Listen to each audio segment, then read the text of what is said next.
On en a tous un peu rêvé, du moins les amateurs de science-fiction, ce monde totalement virtuel, infini, réaliste, où chacun vivrait sa vie idéale. C'est d'ailleurs la grande promesse des gens de la tech, à commencer par Facebook. Mais au fait, c'est quoi le métavers ? Est-ce que c'est une révolution, une évolution ou un terme marketing totalement surexploité ? Bienvenue dans Métadonnées, le podcast qui revient aux fondamentaux de la tech.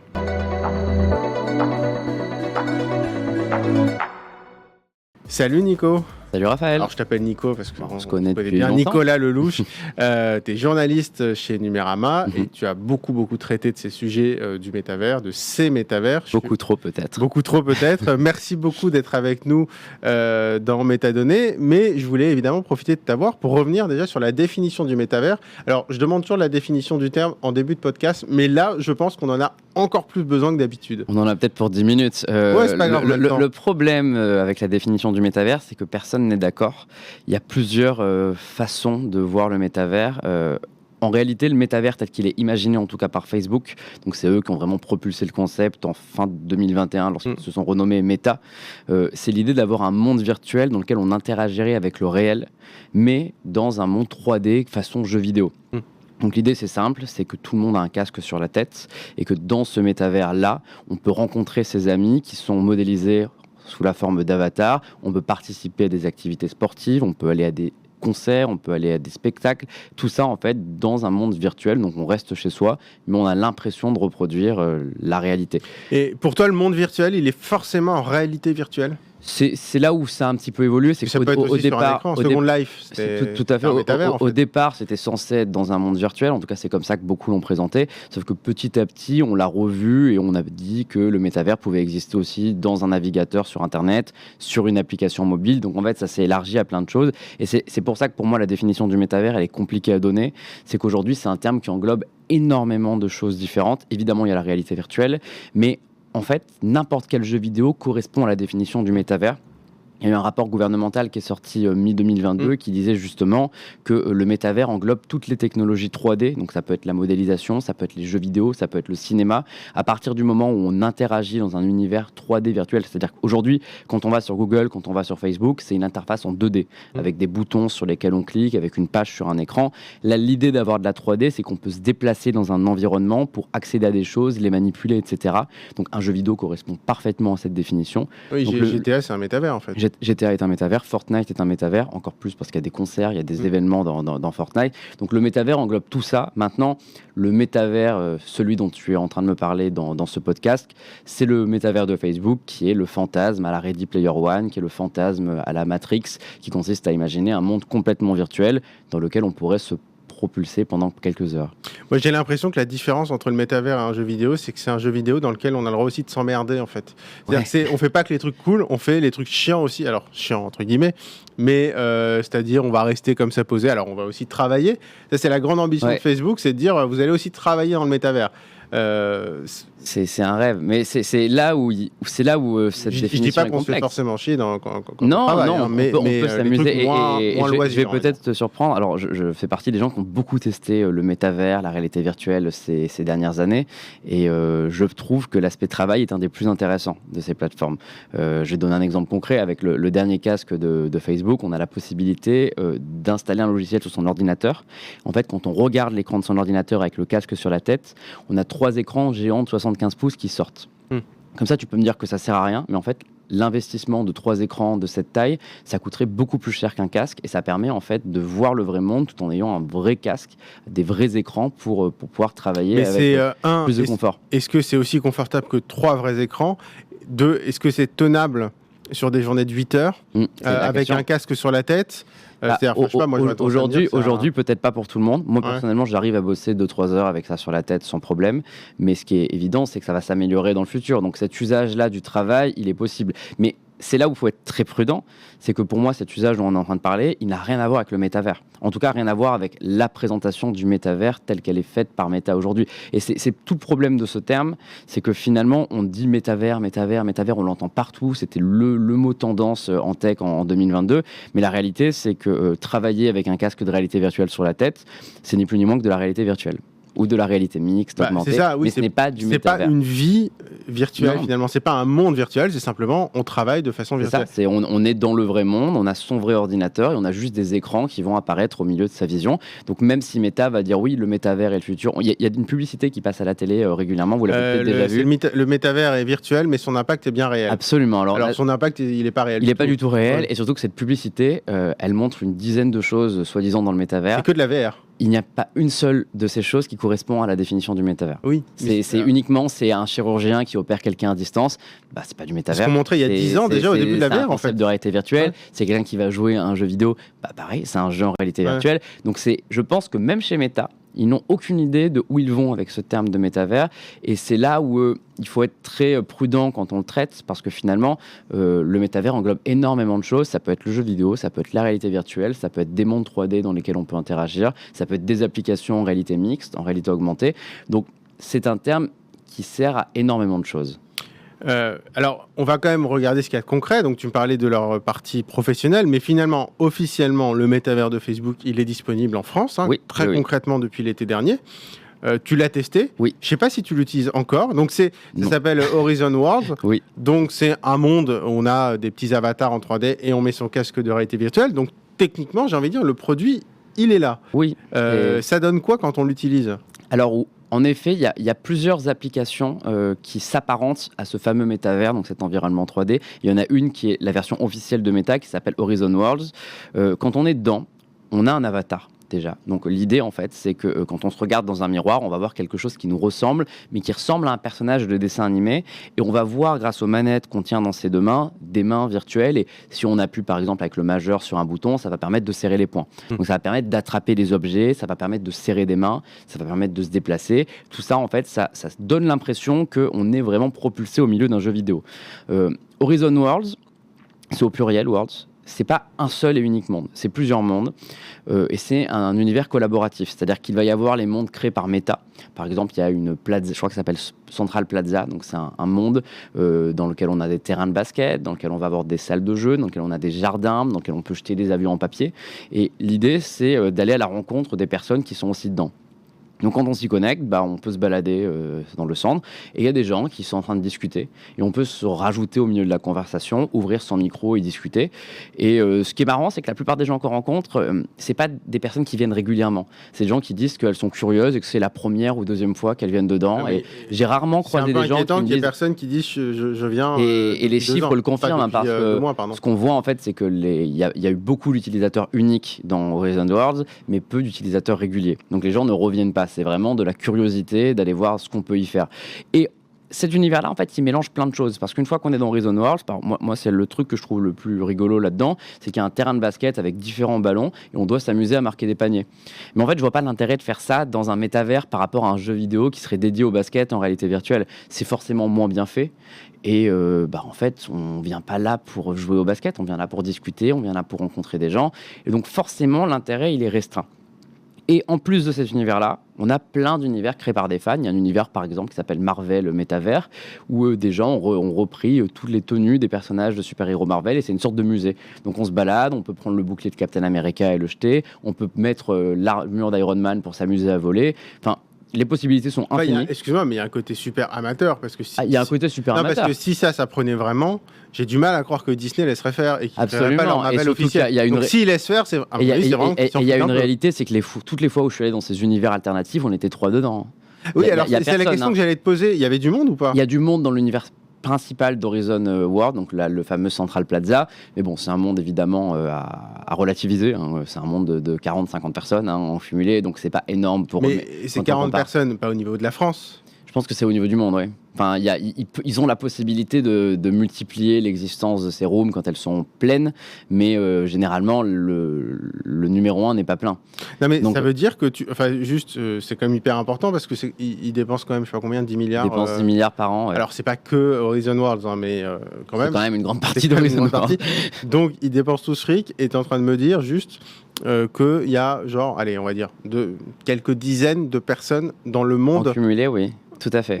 Et ça va même plus loin parce que Meta, tous les ans, a une conférence annuelle dans laquelle ils annoncent leurs nouveautés pour Facebook, Instagram et évidemment le métavers ces dernières années.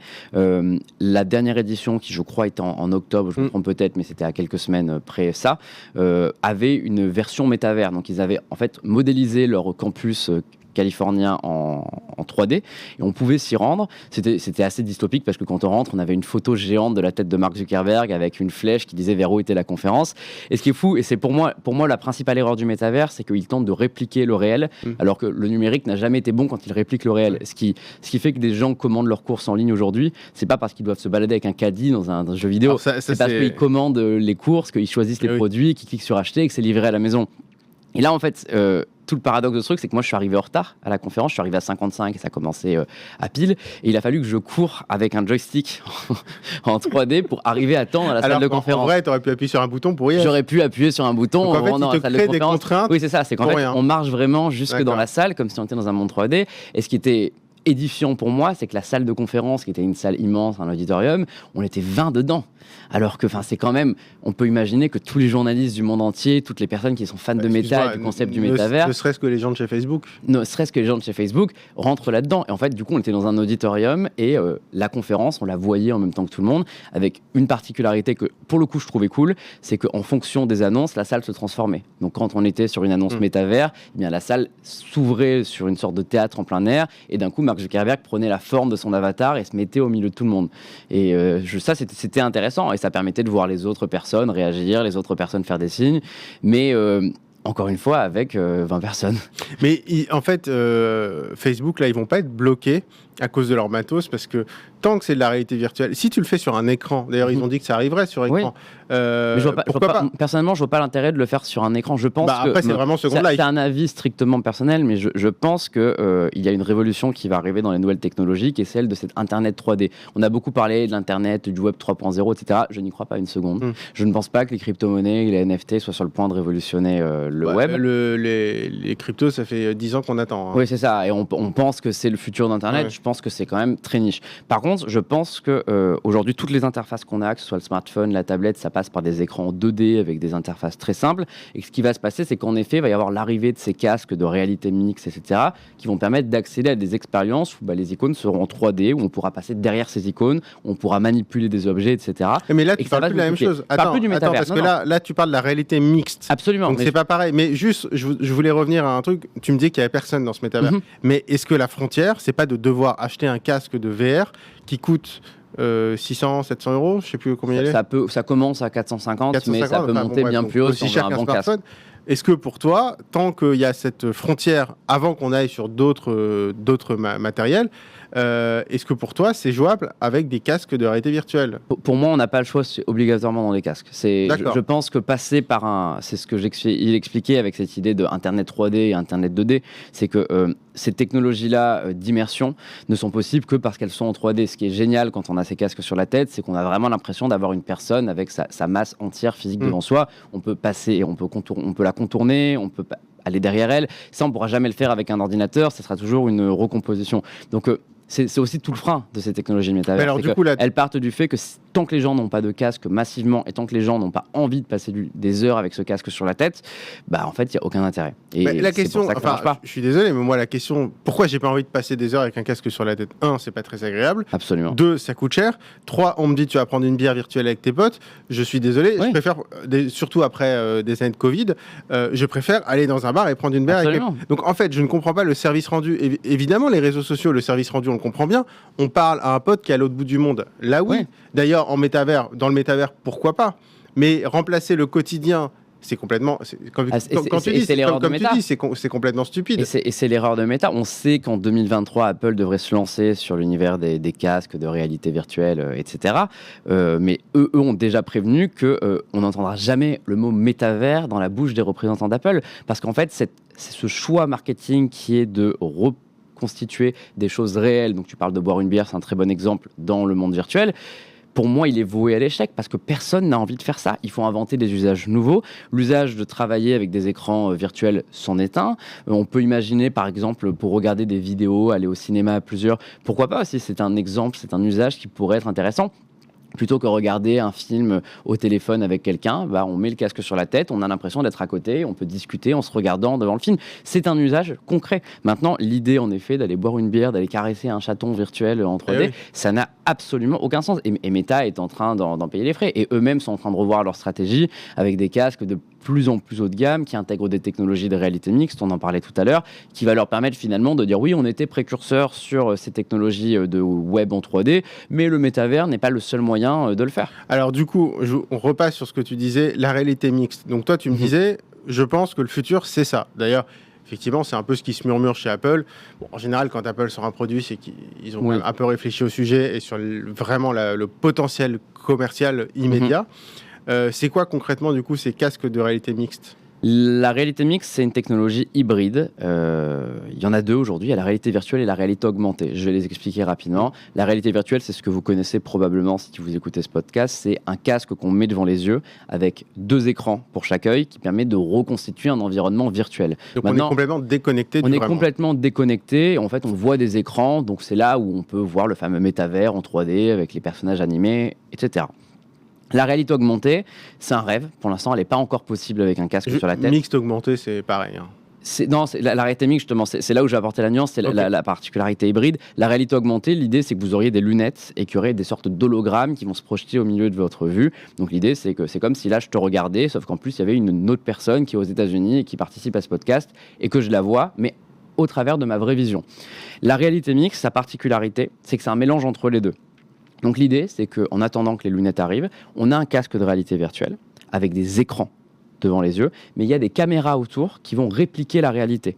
Donc l'idée, c'est que j'aurai un casque, que je ne te vois pas avec mes vrais yeux, mais que je vois une image de toi en réel, en virtuel, qui est censée te recomposer de manière ultra réaliste. Par rapport à te regarder avec mes yeux. C'est une technologie de transition. C'est qu'aujourd'hui, ça ne serait pas possible parce qu'on n'a pas la technologie nécessaire, la batterie nécessaire pour pouvoir projeter quelqu'un en plus de la vision. Donc, en attendant, les casques de réalité mixte vont me permettre de participer à cette émission, de te regarder, tout en ayant en plus des informations. Je pourrais, par exemple, te regarder, voir un photo, tu te doutes, c'est vraiment une recomposition 3D de l'environnement, mais en plus avoir mes notes sur le côté, avoir l'accès, par exemple, à un match de foot. Donc, tout est en 3D, mais pour faire une partie de la 3D, on prend ce qu'il y a dans le réel. C'est ça. Avant d'arriver à la réalité augmentée, où là, c'est juste une vitre sur laquelle se greffe, comme ce qu'on peut imaginer dans pas mal de films aussi, on a une vitre et se greffe pas mal d'informations au bon endroit. C'est ça. La réalité mixte reproduit le réel en virtuel, alors que la réalité virtuelle coupée complètement du Mais monde. là, on n'est plus du tout dans l'histoire de métavers.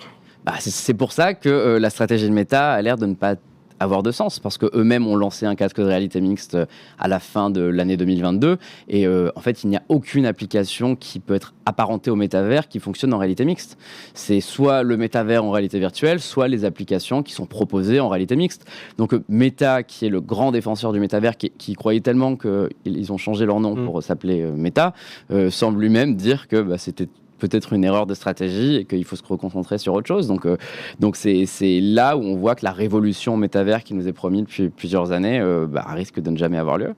Et est-ce qu'au final, cette histoire de métavers, c'était pas juste une énorme opération de communication de crise ? Parce que il faut se rappeler du timing quand même, quand quand Facebook annonce qu'il devient Meta, qui parle du métavers, c'est vraiment, en fait, littéralement pour échapper au réel. Oui. C'est-à-dire qu'ils se prenaient des révélations sur leur gestion des données personnelles, sur la gestion des algorithmes de recommandation, notamment chez les jeunes, des scandales sur Instagram notamment. Bref, il y a eu Cambridge Analytica, évidemment. Donc, en gros, pour faire simple, ça faisait à peu près 2-3 ans qu'ils s'en prenaient plein la gueule.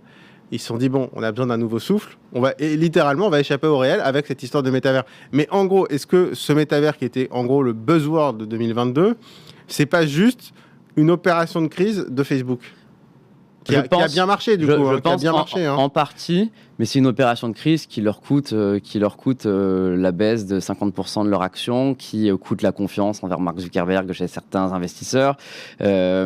C'est pas l'opération de crise la plus maligne de l'histoire. C'est certes. En fait, on en a beaucoup parlé, mais financièrement, c'était. Et on en a beaucoup parlé en mal, surtout. Enfin, il y a eu très peu d'articles. Nous, on a fait énormément d'articles sur Numérama. On a essayé Horizon World, on a essayé les autres applications de métavers, on a testé tous les casques proposés par Meta.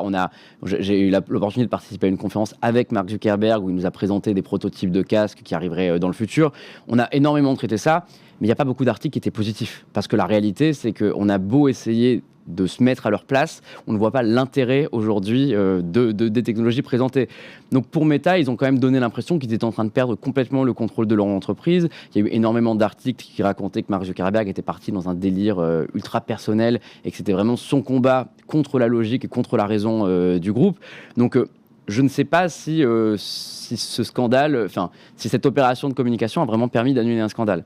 Mais elle a quand même généré, très rapidement pour en parler, elle a quand même impliqué et généré un rapport gouvernemental en France. C'est-à-dire qu'il y a eu un rapport gouvernemental sur le métavers, même Macron pendant la campagne a parlé de métavers. On nous a parlé de la France doit investir dans le métavers. Ouais. Tout le monde s'intéressait là-dessus. Et je trouve que ce qui est marrant, c'est que si on regarde le début d'année dernière, par exemple les salons comme le CES, le Mobile World Congress, les gros salons des nouvelles technologies, c'est là où il y a toutes les marques qui présentent des choses chaque année. Le mot métavers était partout. Et souvent, il n'avait aucune raison d'y être. On nous annonçait métavers, 5G, AI, alors qu'en fait, les gens ne faisaient pas du tout du métavers là-dedans. Donc, il y a eu, je pense... C'est quand même bien foutu de la gueule de certaines campagnes de métavers. Alors, dans la grande distribution... Il y a eu 2-3 marques qui ont fait quand même des campagnes qui se sont bien fait moquer. Voilà, tout le monde s'est foutu de leur tête. Il y a eu... tout le monde s'est moqué de ce métavers et je pense qu'on ne peut pas dire que Meta a complètement réussi son coup. C'est clair qu'ils ont réussi à faire un peu moins parler des scandales, mais derrière, la confiance en l'entreprise, elle est assez basse aujourd'hui.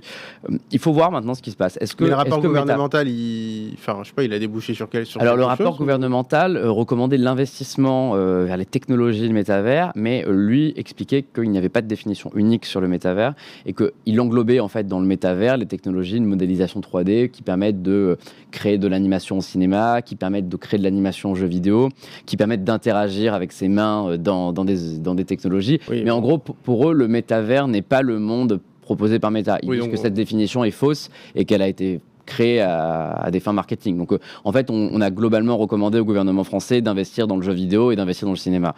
Donc, on a déjà Ubisoft, a priori. Oui, mais voilà, l'idée, c'est de continuer ça et de travailler sur ces technologies, notamment l'Unreal Engine, qui permet aujourd'hui de créer des personnages en 3D dans le jeu vidéo.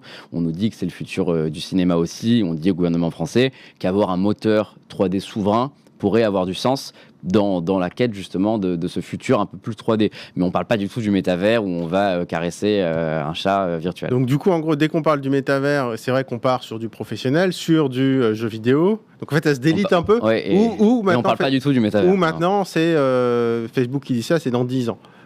Oui, voilà. À voir. Non, mais après, on a beaucoup parlé de Facebook parce que c'est quand même l'acteur principal, mais je ne sais pas, est-ce qu'il y a d'autres acteurs qui ont fait quelque chose de plus séduisant ou de plus concret, ou est-ce que le métavers, c'était le buzzword de 2022, comme chaque année a ses buzzwords? Est-ce qu'on va oublier ça totalement, à ton avis? C'était le buzzword de 2022 et c'est encore utilisé aujourd'hui pour parler de réalité virtuelle et de réalité mixte. Mais où là, on a des choses concrètes. Là, on a des choses concrètes, mais c'est vrai qu'on utilise le terme métavers parce que il est un peu vendeur. Il intrigue, c'est rare quand même que le journal de 20h de TF1 ou de France 2 parle d'une technologie alors qu'elle n'existe pas réellement. Donc c'est visuel. C'est ça, c'est visuel et ça crée du fantasme, aussi bien d'un point de vue dystopique qu'utopique. Certaines personnes se disent que c'est génial et d'autres disent « Oh là, c'est la fin du monde, on va tous passer notre vie allongée avec un casque sur la tête ». Je pense que l'engouement majeur autour du métavers tel que Meta le présentait il y a un an est fini. Je ne pense pas qu'on va revenir à ce fantasme de monde où on achète des parcelles en 3D pour fabriquer des choses. Je pense qu'on va vraiment se recentrer vers les casques. À voir maintenant comment Meta, lui, va communiquer. Parce qu'avec tout l'investissement qui a été fait, eux ne peuvent pas zapper le mot métavers du jour au lendemain. Ils vont être obligés de continuer. D'ailleurs, un truc qui m'a estomaqué au lancement du dernier casque de réalité mixte de Meta, c'est que sur scène, Mark Zuckerberg a répété, c'est le casque parfait pour le métavers, c'est le meilleur moyen d'accéder au métavers, c'est le produit conçu pour le métavers. On a entendu métavers toutes les 10 secondes. Et quand j'ai eu un brief privé avec les représentants de Meta, les gens qui ont fabriqué le casque, le mot métavers n'a pas été prononcé une fois. Et je leur ai posé la question à la fin et ils avaient l'air extrêmement embarrassés et ils expliquaient que oui, c'est en effet un très bon produit pour accéder au métavers, mais que c'est vrai qu'ils n'ont pas utilisé ce terme pendant le brief, mais que ça revient en même. Mais non, c'est pas que ça revient en même, c'est que eux qui ont développé le casque savent pertinemment que c'est pas l'usage principal de ce produit. Oui, enfin quand tu as les créateurs du produit sur lequel compte une boîte pour accéder à son nouvel univers qui te disent que non, en fait c'est pas tellement ça. C'est pas super rassurant pour la suite. C'est pas super rassurant et je pense que ce que fera Apple va être très déterminant pour la suite de l'industrie. C'est sûr que si Apple propose un casque qui n'a aucun monde 3D... Mais ça, on le sait déjà, parce que Tim Cook, il a déjà dit qu'il aimait pas le métavers. Oui, non, mais donc il va pas dire ça à 6 mois ou un an dans un casque. Ils peuvent ne pas aimer le métavers, mais imaginez quand même une sorte de plateforme d'interaction 3D qui pourrait ressembler au métavers. Oui. J'y crois pas tellement, mais c'est possible. Mais ils peuvent ne pas appeler ça métavers et juste appeler ça de la même manière qu'on peut interagir avec Microsoft Office en collaborant pour fabriquer un document à plusieurs. On peut imaginer une collaboration en 3D avec quelqu'un et ça s'appellerait pas métavers, mais ça s'y apparenterait. Maintenant, moi, j'y crois peu. Je pense que ce sera pas du tout les usages sur lesquels va partir Apple et donc automatiquement l'industrie derrière ne va pas continuer les efforts de Meta. Écoute, merci beaucoup Nico d'être venu dans Métadonnées. On verra si on se retrouve dans le métavers peut-être que dans quelques temps. J'ai l'impression que tu n'y crois pas trop. Pour être très franc, moi non plus moyennement, mais je trouvais ça très intéressant de revenir là-dessus et de pouvoir le raconter. Et puis on aura peut-être des surprises quand même. Merci beaucoup Nicolas Lelouch. Merci à toi.